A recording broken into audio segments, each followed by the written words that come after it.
গত 15 বছরে মমতা সরকারের প্রতিশ্রুতি সার, কাজ করেনি কোনো আশ্বাস। ভাতা ভর্তুকি দিয়ে কি জীবন চলে? ভাতও সিদ্ধ হয় না, চিড়েও ভেজে না। আসেনি শিল্প,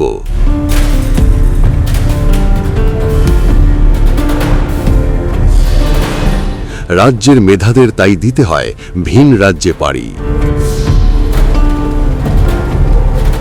বেড়েছে সিন্ডিকেট রাজ, হানাহানি, খেলামেলার রাজনীতি আর মুসলিম তোষণ। আজ পশ্চিমবঙ্গে হিন্দু সমাজ বিপন্ন। এই আবহে কি হতে চলেছে 2026-এর বিধানসভা নির্বাচনে? চলুন দেখি মাধ্যমের বিধানসভা ভিত্তিক রিপোর্ট কার্ড 2026। শেষ বিধানসভা নির্বাচনে রানীগঞ্জ বিধানসভা আসনে জয় পেয়েছিল তৃণমূল। খুব অল্প, মাত্র ৩,৫০০-এর মতো ভোটে এই আসনটি হাতছাড়া হয় বিজেপির। যদিও সেই সময় তৃণমূলের বিরুদ্ধে একাধিক জায়গায় ভোট লুট কিংবা গণনায় দুর্নীতির অভিযোগ উঠেছিল। আসুন মাধ্যমের 2026 রিপোর্ট কার্ডে দেখে নেওয়া যাক, উন্নয়ন নাকি দুর্নীতি, কোনটা জিতলো এই বিধানসভায়। আদৌ প্রতিশ্রুতি পালন করতে পারলো তৃণমূল, নাকি রাজ্যের সবকটা বিধানসভার মতো রানীগঞ্জেও জিতলো দুর্নীতি? জানতে হলে ভিডিওটা শেষ পর্যন্ত দেখুন। নমস্কার, আমি স্বাতী। মাধ্যম ইউটিউব চ্যানেলের আরো একটি ভিডিওতে আপনাদের স্বাগত জানাই।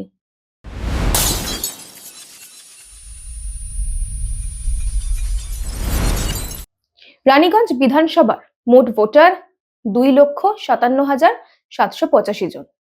যদিও এটা এসআইআর এর আগে পর্যন্ত হিসেব, ফাইনাল তালিকা যখন বেরোবে এসআইআর তখন কিছু কম বেশি হতেই পারে। এর মধ্যে মোট 43% ভোট পেয়ে এখানে জিতেছিলেন তৃণমূলের তাপস ব্যানার্জি। কিন্তু 5 বছর পেরিয়ে গেলেও কাজের কাজ কিছুই হয়নি, আর সেই নিয়ে মানুষের ক্ষোভ চরমে।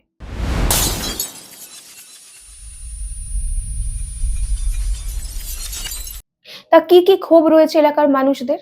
আমি সেখানকার স্থানীয় মানুষদের সঙ্গে কথা বলেছি, বিভিন্ন সংবাদ মাধ্যম ঘেটে পুরো বিষয়টা আপনাদের জন্য তুলে এনেছি। বিধায়ক তাপস ব্যানার্জির বিরুদ্ধে দুর্নীতির ভুরি ভুরি অভিযোগ রয়েছে।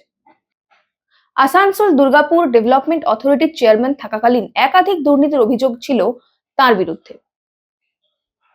উন্নয়ন প্রকল্পের টাকা তিনি অন্যান্য খাতে ব্যবহার করতেন এবং নিজের পকেট ভরাতেন, এরকম অভিযোগও রয়েছে কোনো কোনো জায়গায়। এরপর আরো একাধিক অভিযোগ রয়েছে, এক এক করে বলে আপনাদের। তৃণমূলের বিরুদ্ধে এরপর রয়েছে বিস্ফোরক অভিযোগ। তাদের বিরুদ্ধে রয়েছে ইসিএল এর জমি দখলের অভিযোগ। এছাড়াও আমরা জানি রানীগঞ্জ, আসানসোল এই অঞ্চলটা মূলত পশ্চিমবঙ্গের বা ঝাড়খণ্ড বেল্টের কলিয়ারি অঞ্চল। প্রচুর খনি রয়েছে, তার মধ্যে বহু কয়লা খনি বৈধ এবং তার পাশাপাশি বহু অবৈধ কয়লা খনিও কিন্তু রয়েছে। রানীগঞ্জের বড় এলাকায় অবৈধ কয়লা খনি এবং বালি খনি চলছে তৃণমূলের মদতে। এতে করে এলাকার প্রাকৃতিক ভারসাম্য নষ্ট হচ্ছে। ঠিক তেমনি মাটির নিচের জমির ভারসাম্য নষ্ট হয়ে বড় সড় ধসের আশঙ্কা তৈরি হচ্ছে।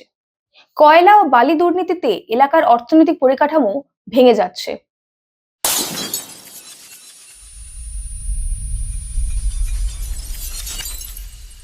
এছাড়াও অভিযোগ রয়েছে অবৈধ নির্মাণ এবং সেই সংক্রান্ত নির্মাণের ঘুষ নেওয়ার। আসানসোল রানীগঞ্জ এলাকায় অবৈধ নির্মাণের রমরমা রয়েছে, খুব স্বাভাবিক ব্যাপার। যেখানেই কাঁচা টাকা, কয়লার টাকা, সেখানেই এই ধরনের কাজকর্ম হতে থাকে পশ্চিমবঙ্গে। প্রমোটাররা শাসক দলকে বড় অঙ্কের ঘুষ দিয়ে এসব অবৈধ নির্মাণের লাইসেন্স আদায় করেছে বলে অভিযোগ। অবৈধ নির্মাণের জরিমানা মকুব করে আন্ডার টেবিল লাখ লাখ টাকা দুর্নীতি করছে তৃণমূল প্রশাসক।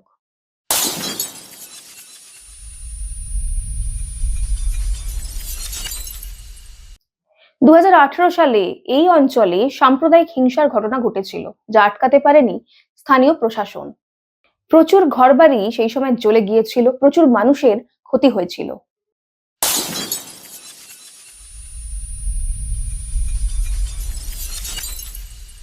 এছাড়াও রয়েছে ট্রাফিক এবং যানবাহনের জ্যামের সমস্যা। পাঞ্জাবি মোড় থেকে রানীগঞ্জ রেল স্টেশন এলাকা পর্যন্ত যে রাস্তা রয়েছে, সেই রাস্তায় ভারী ট্রাফিক জ্যাম হয়, যার জন্য প্রতিশ্রুতি অল্টারনেট রোড বা ফ্লাইওভার কানেক্টিং রোড তৈরি করার কথা থাকলেও সেই রাস্তা কিন্তু এখনো পর্যন্ত তৈরি হয়নি।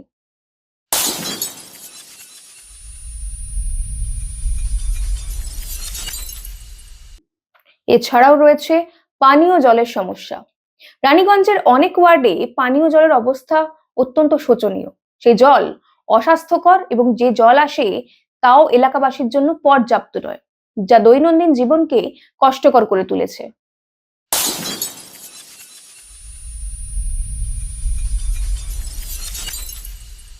রাস্তার দুরবস্থা নিয়েও এলাকার মানুষের দীর্ঘদিনের অভিযোগ রয়েছে। রানীগঞ্জের রাস্তাগুলি ভেঙে চুরে পড়ে রয়েছে, যা রোজকার যাওয়া আসাকে অত্যন্ত কষ্টকর করে তুলেছে। তবে এ নিয়েও কোনো হেলদোল নেই শাসক দলের।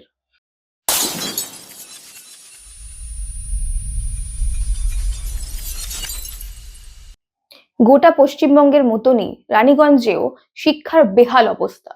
ত্রিবেণী দেবী ভালোটিয়া কলেজে একাধিক পোস্ট গ্রাজুয়েট কোর্স এই মুহূর্তে বন্ধ হয়ে যাওয়ার মুখে। ছাত্রছাত্রীরা উচ্চশিক্ষার জন্য অন্য শহরে চলে যেতে বাধ্য হচ্ছে।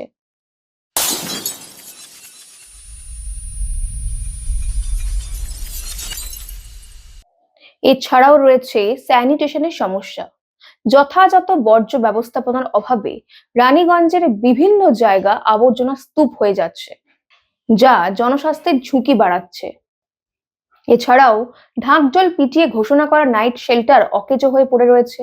কোটি কোটি টাকা খরচা করে এই নাইট শেল্টার তৈরি করা হয়েছিল, যা বিগত 5 বছর ধরে কোনো কাজে আসেনি।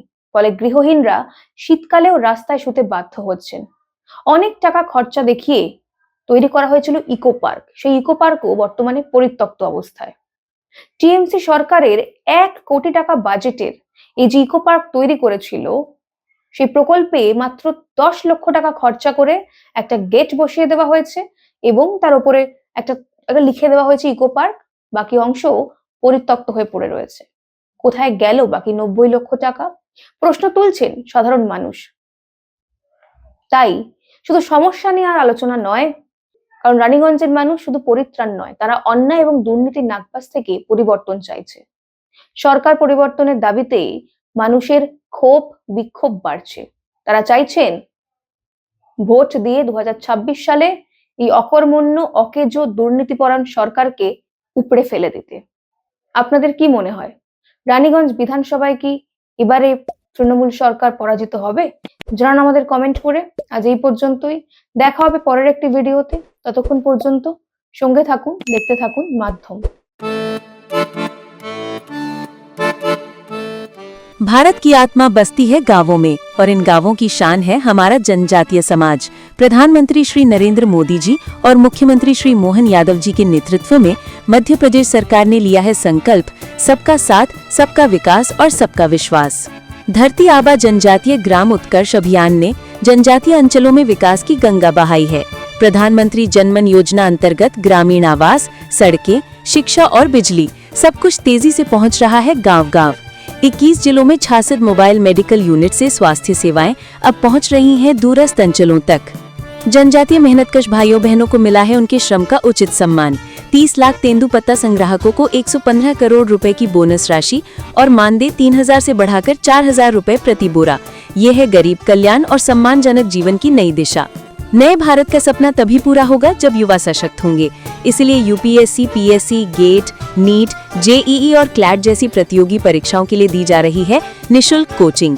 आकांक्षा योजना और विदेश अध्ययन छात्रवृत्ति ने हजारों सपनों को दिया है नई उड़ान। प्रदेश में स्थापित 126 वनधन केंद्रों से 30,000 से अधिक जनजातीय युवाओं को मिला है रोजगार। देश का पहला ट्राइबल हॉस्टल हो या सेना और पुलिस सेवाओं में भर्ती के लिए विशेष प्रशिक्षण, सरकार हर मोर्चे पर जनजातीय युवाओं को बना रही है आत्मनिर्भर।